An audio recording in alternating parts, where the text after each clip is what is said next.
Au commencement, il y avait le Logos, le Big Bang et le son originel Om. Selon la théorie du Big Bang, l'univers a émergé d'un seul point extrêmement chaud et dense, appelé singularité, des milliards de fois plus petit qu'une tête d'épingle. Elle n'explique ni le pourquoi ni le comment. Plus une chose est mystérieuse, plus il va de soi qu'on la comprend.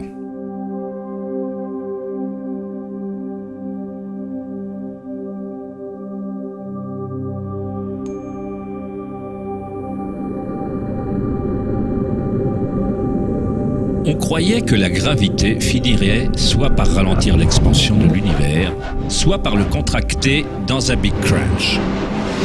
Cependant, les images en provenance du télescope spatial Hubble démontrent qu'en fait, l'expansion de l'univers accélère et se poursuit de plus en plus vite en s'éloignant du Big Bang.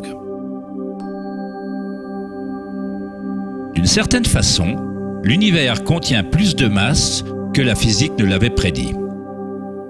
À l'heure actuelle, les physiciens justifient la masse manquante par le fait que l'univers contient seulement 4% de matière atomique, ce qui est considéré comme matière normale. La matière noire représente 23% de l'univers et l'énergie noire en représente 73%, ce qui avant était considéré comme un espace vide. Cela ressemble à un système nerveux invisible qui traverse l'univers en reliant tout.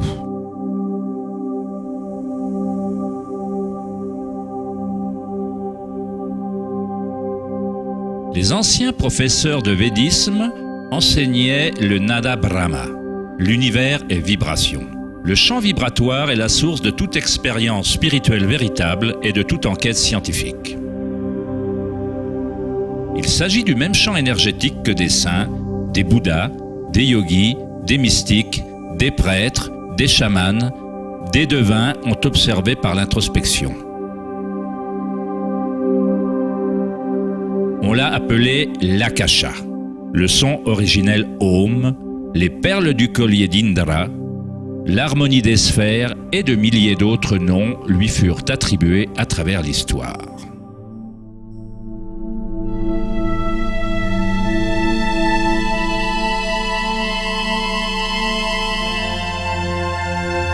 C'est la source commune de toutes les religions.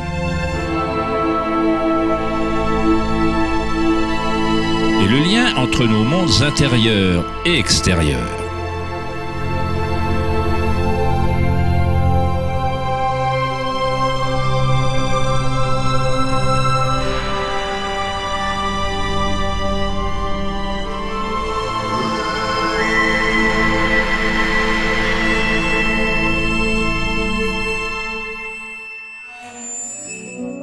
Une cosmologie similaire à la physique la plus avancée d'aujourd'hui est décrite dans le bouddhisme Mahayana au IIIe siècle.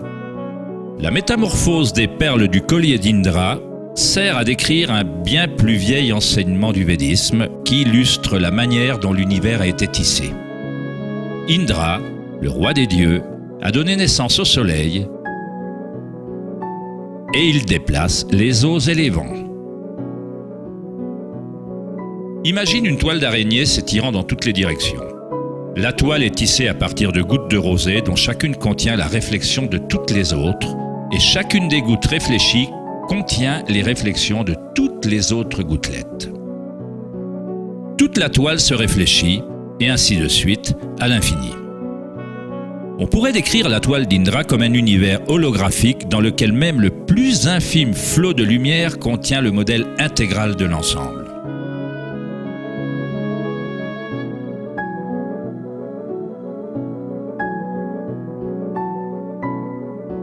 Le scientifique serbo-américain Nikola Tesla est parfois appelé l'homme qui a inventé le XXe siècle. Tesla découvrit le courant électrique alternatif et créa de nombreuses choses qui font désormais partie de la vie quotidienne. De par son intérêt dans les anciennes traditions védiques, Tesla était bien placé pour comprendre la science à travers un modèle à la fois oriental et occidental. Comme tous les grands scientifiques, Tesla a exploré les mystères du monde extérieur en profondeur, mais il a également fait un travail introspectif sérieux. À l'instar des anciens yogis, Tesla utilise le terme d'akasha pour décrire la perception éthérique qui se prolonge en toute chose. Tesla a étudié avec Swami Vivekananda, un yogi qui a introduit des anciens enseignements de l'Inde dans les pays occidentaux. Selon les enseignements védiques, l'akasha représente l'espace comblé par les autres éléments et qui existe simultanément par vibration. Les deux sont indissociables. Akasha est au yin, ce que prana est au yang.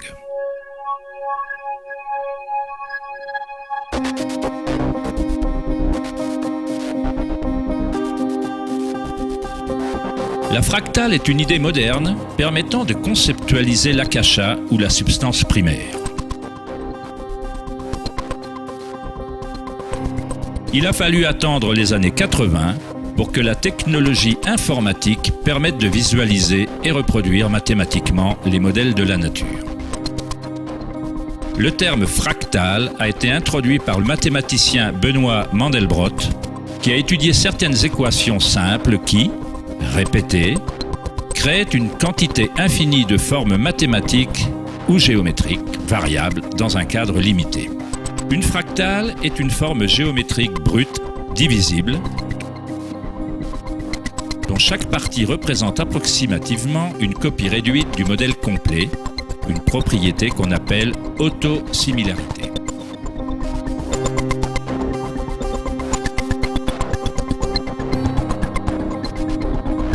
On appelait les fractales de Mandelbrot l'empreinte du pouce de Dieu. Om Shrim Rim Klim Lam Gam Ganapatiye Varavarada Saravajanam Eva Shavaya Swaha.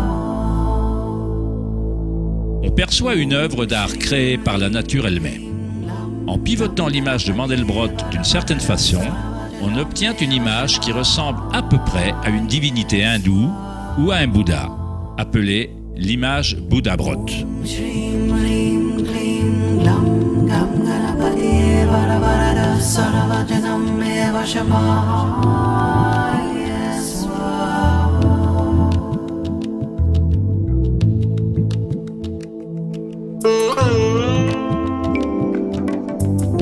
Dans certaines formes d'art et d'architectures anciens, on observe que les humains associèrent longtemps la beauté et le sacré au modèle fractal.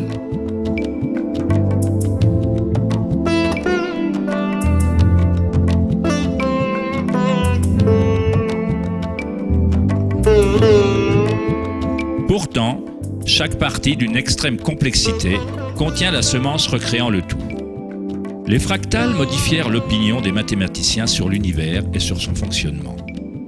Chaque niveau de grossissement révèle des différences par rapport à l'original. Lorsqu'on passe d'un niveau de détail fractal à un autre, on observe que l'image change et se transforme en permanence. Cette transformation est la spirale cosmique, l'intelligence intégrée de la matrice de l'espace-temps.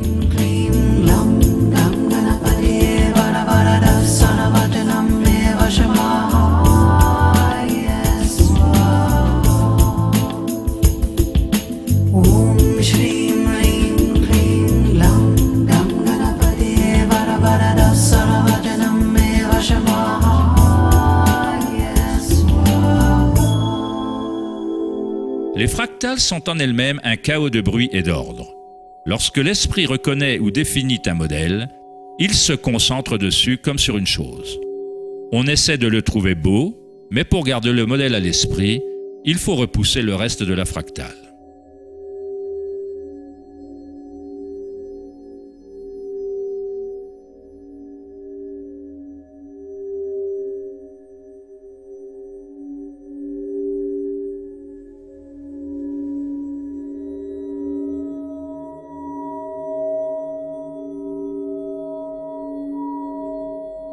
Comprendre une fractale par l'essence équivaut à limiter son mouvement. Dans l'univers, toute énergie est neutre, intemporelle, sans dimension. C'est notre créativité personnelle et notre capacité à reconnaître un modèle qui relie le microcosme et le macrocosme, le monde intemporel d'ondes et le monde solide matériel.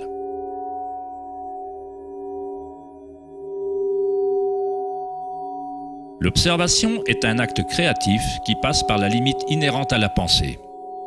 On crée l'illusion de solidité, de choses, en leur collant une étiquette, en les nommant. Le philosophe Kierkegaard a dit « Me donner un nom, c'est m'annihiler ». En me donnant un nom, en me mettant une étiquette, vous annihilez toutes les autres choses que je pourrais être. On contraint la particule à être quelque chose en la définissant, en la nommant, mais en même temps, on la crée et on la définit pour qu'elle existe. Créer relève de notre nature la plus élevée. La création de choses mène à la notion de temps, ce qui crée l'illusion de solidité.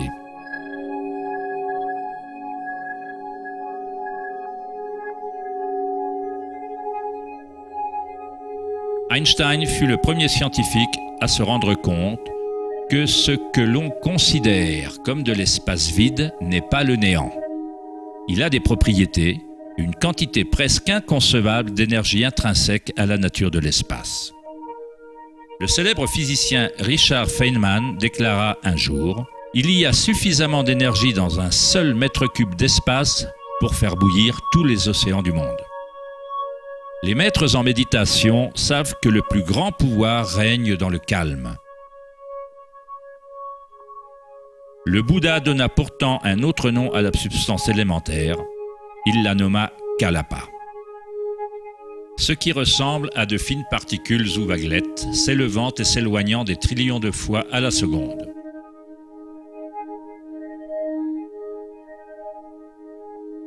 Dans ce sens, la réalité ressemble à une série de cadres sur le film d'un appareil photo holographique qui se déplace suffisamment vite pour créer une illusion de continuité. Quand la conscience est parfaitement calme, on comprend l'illusion car elle est créée par la conscience elle-même.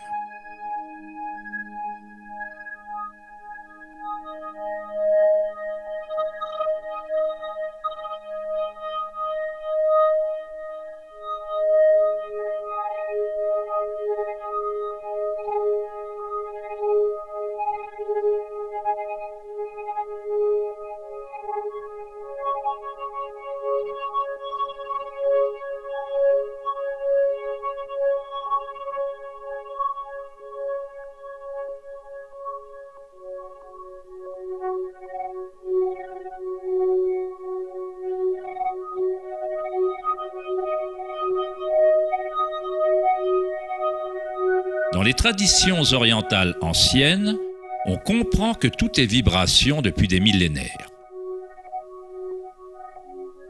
Nada Brahma, l'univers est son. Nada signifie son ou vibration, et Brahma est le nom qui se réfère à Dieu. Brahma est l'univers et est le créateur en même temps. L'artiste est indissociable de l'art. Il est écrit dans les Upanishads, une des plus vieilles traces humaines en Inde ancienne, que Brahma, le créateur, assis sur un lotus, ouvre les yeux et un monde surgit.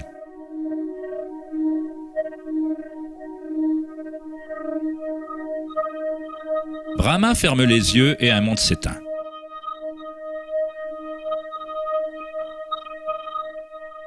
Les mystiques, les yogis et les prophètes anciens soutinrent qu'un champ existe à la base de la conscience.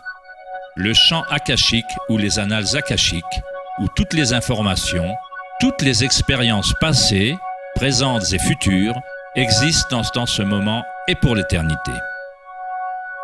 Il s'agit du champ ou de la matrice dont toute chose surgit, des particules subatomiques aux galaxies, aux étoiles, aux planètes et à toute vie.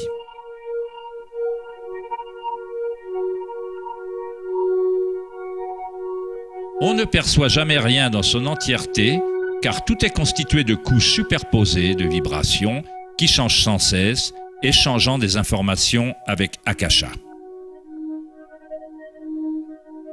Un arbre puise dans le soleil, l'air, la pluie, la terre. Un monde d'énergie entre et sort de cette chose qu'on appelle un arbre.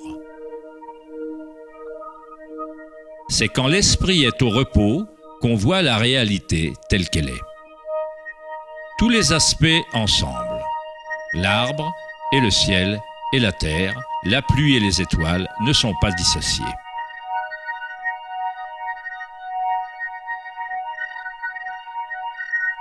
La vie et la mort, soi et l'autre, ne sont pas dissociés, tout comme la montagne et la vallée sont indissociables. Dans les traditions des Indiens d'Amérique et autres traditions indigènes, il est dit que chaque chose a un esprit, ce qui revient à dire que tout est relié à la source vibratoire.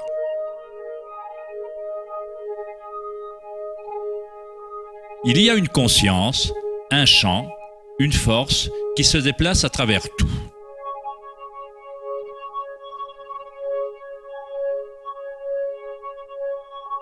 Ce champ ne se produit pas autour de vous, il se produit en vous et en tant que vous.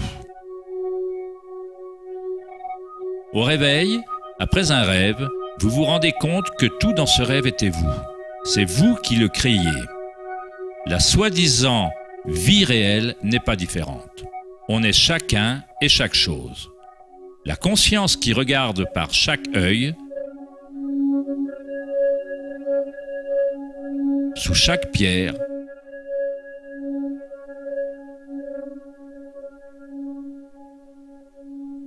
dans chaque particule.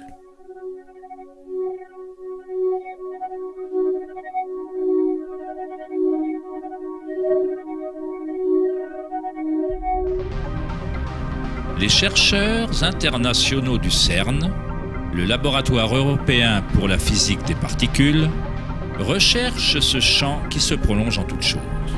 Mais au lieu de regarder à l'intérieur, ils examinent le monde physique extérieur.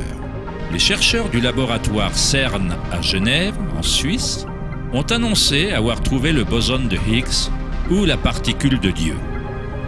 Les expériences du boson de Higgs prouvent scientifiquement qu'un champ énergétique invisible occupe le vide spatial. Le grand collisionneur d'hadrons du CERN consiste en un anneau d'environ 26 km de circonférence dans lequel deux faisceaux de particules sont accélérés dans des directions opposées pour ensuite converger et entrer en collision presque à la vitesse de la lumière. Des scientifiques observent les résultats de ces violentes collisions. Le modèle standard ne peut pas tenir compte de la manière dont les particules accumulent leur masse. Tout semble être fait de vibrations, mais rien ne vibre. C'est comme s'il y avait un danseur invisible, une ombre qui danse cachée dans la vallée de l'univers. Tous les autres danseurs ont toujours dansé autour de ce danseur caché. On a observé la chorégraphie de cette danse, mais jusqu'ici, on n'a pas aperçu le danseur.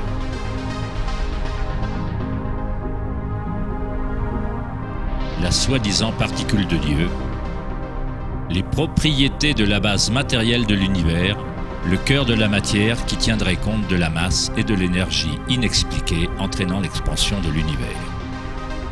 Mais loin d'expliquer la nature de l'univers, la découverte du boson de Higgs ne présente qu'un mystère encore plus profond, révélant un univers encore plus mystérieux qu'on ne l'avait jamais imaginé.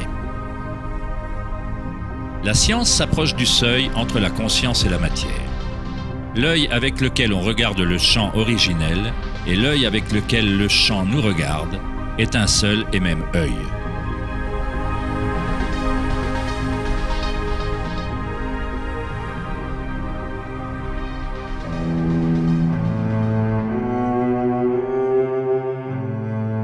Le brillant écrivain allemand Wolfgang von Goethe déclara « L'onde est le phénomène originel qui a engendré le monde. »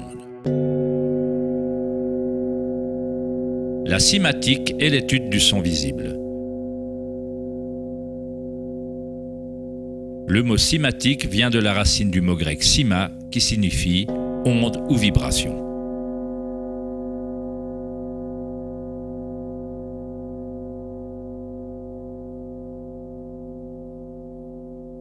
Ernst Chladni, un musicien et physicien allemand du 8e siècle, fut un des premiers scientifiques occidentaux à étudier sérieusement le phénomène de l'onde. Chladni découvrit qu'en versant du sable sur des plaques de métal et en les faisant ensuite vibrer avec un archet de violon, le sable se regroupe en modèles. Différentes formes géométriques se dessinent selon la vibration produite. Chladni archiva un catalogue entier de ces formes qu'on désigne sous le nom des figures de Chladni. On peut trouver un grand nombre de ces modèles dans le monde naturel, comme les taches sur la tortue ou les modèles tachetés des léopards.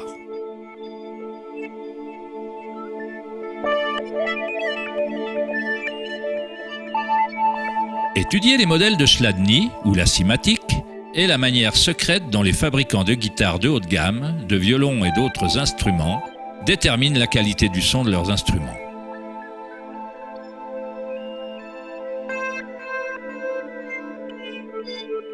Dans les années 60, Hans Jenny a développé le travail de Chladni en utilisant des fluides variés et l'amplification électronique pour créer des fréquences sonores et les a surnommées cymatiques. Si on fait passer de simples ondes sinusoïdales à travers un plat rempli d'eau, on observe des modèles dans l'eau. Différents modèles d'ondulation apparaîtront selon la fréquence de l'onde. Plus la fréquence est élevée, plus le modèle est complexe. Ces formes peuvent être répétées, elles ne sont pas le fruit du hasard. Plus on observe, plus on commence à voir la façon dont les vibrations arrangent la matière en forme complexe à partir de simples ondes répétées. La vibration de l'eau ressemble au modèle d'un tournesol.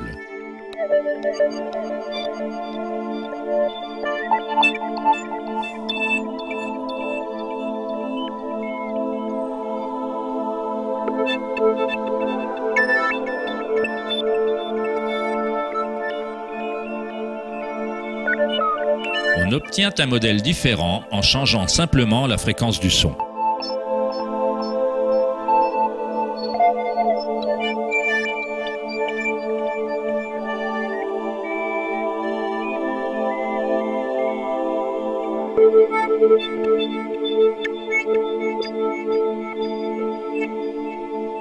L'eau est une substance très mystérieuse.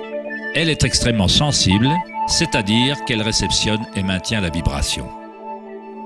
De par sa grande capacité de résonance, sa sensibilité et son aptitude à résonner, l'eau réagit instantanément à tout type d'onde.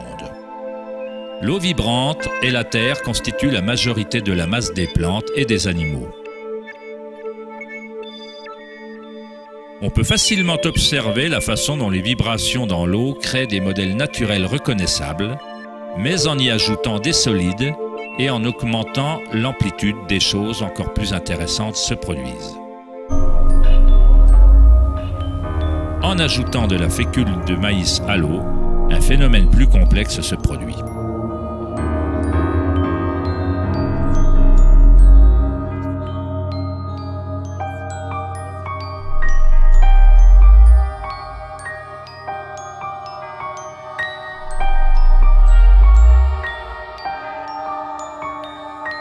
Il est possible qu'on puisse observer les principes mêmes de la vie, alors que les vibrations transforment la tache de fécule de maïs en ce qui ressemble à un organisme mouvant.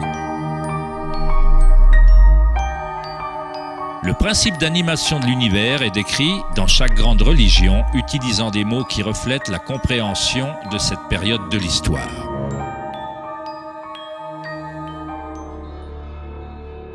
Dans la langue des Incas, le plus vaste empire de l'Amérique précolombienne, le mot se référant à l'être humain est Alpakamasca, ce qui signifie littéralement « terre animée ».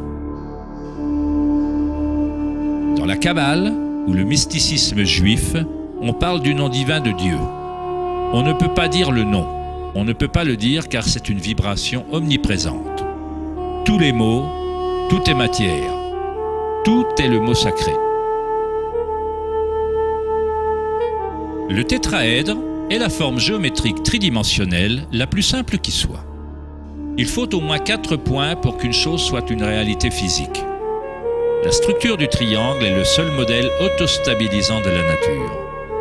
Dans l'Ancien Testament, on utilisait souvent le mot tétragramme pour représenter une certaine manifestation de Dieu. On l'utilisait pour se référer au mot de Dieu ou au nom spécial de Dieu, au logos ou au mot originel. Les anciennes civilisations savaient que la forme tétraédrique se trouvait dans la structure de base de l'univers. Au-delà de cette forme, la nature présente une pulsion fondamentale vers l'équilibre, Shiva. En même temps qu'elle présente une pulsion fondamentale vers le changement, Shakti. En général, dans la Bible, on lit dans l'évangile de Jean « Au commencement était la parole ». Mais logos était le mot utilisé dans le texte original. Le philosophe grec Héraclès, qui vécut approximativement 500 ans avant Jésus-Christ, fit référence au logos comme à quelque chose de fondamentalement inconnaissable. L'origine de toute répétition, de tout modèle et de toute forme. Les philosophes stoïques, suivant les enseignements d'Héraclès, identifièrent le terme au principe divin animé qui se propage dans l'univers. Dans le soufisme, le logos est partout et dans toute chose. C'est par cela que le non-évident devient évident.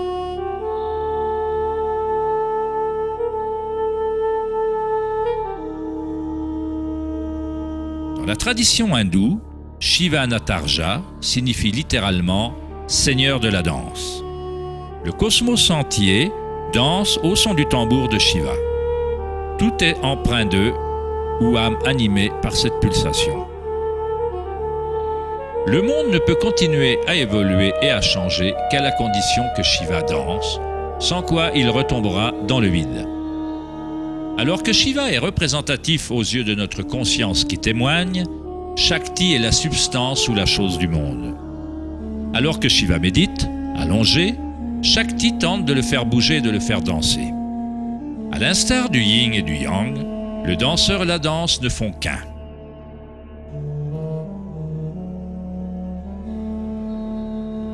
Le logos signifie aussi vérité non dissimulée. Celui qui connaît le logos connaît la vérité. Il y a de nombreuses couches de dissimulation dans le monde humain, alors qu'Akasha est enchevêtré dans des structures complexes qui empêchent de voir la source elle-même.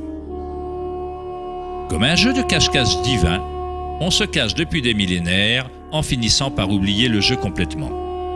D'une certaine manière, on a oublié qu'il y a quelque chose à trouver.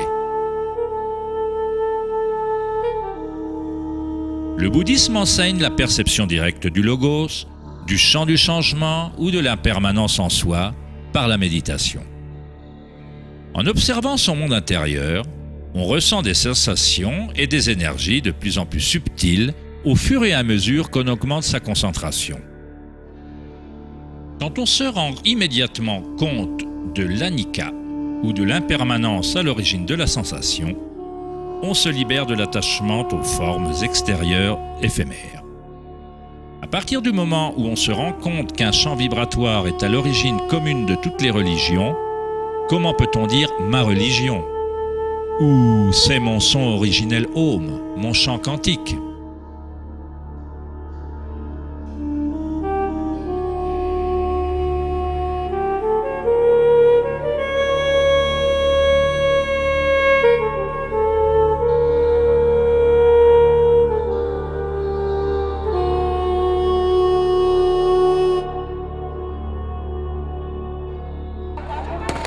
La vraie crise de notre monde n'est pas sociale, politique ou économique.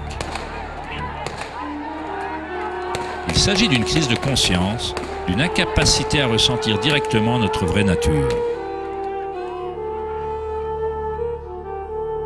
Une incapacité à reconnaître cette nature en chacun et en toute chose.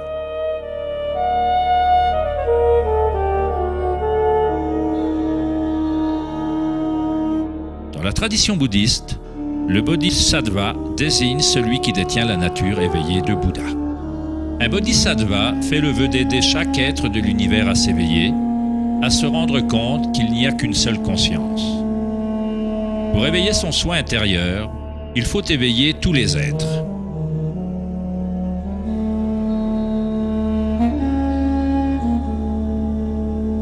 Il y a d'innombrables êtres sensibles dans l'univers que je promets d'aider à s'éveiller. Mes imperfections sont inépuisables. Je fais le vœu de les vaincre toutes. Le Dharma est inconnaissable. Je fais le vœu de le connaître. La voie vers l'éveil est inaccessible. Je fais le vœu d'y accéder.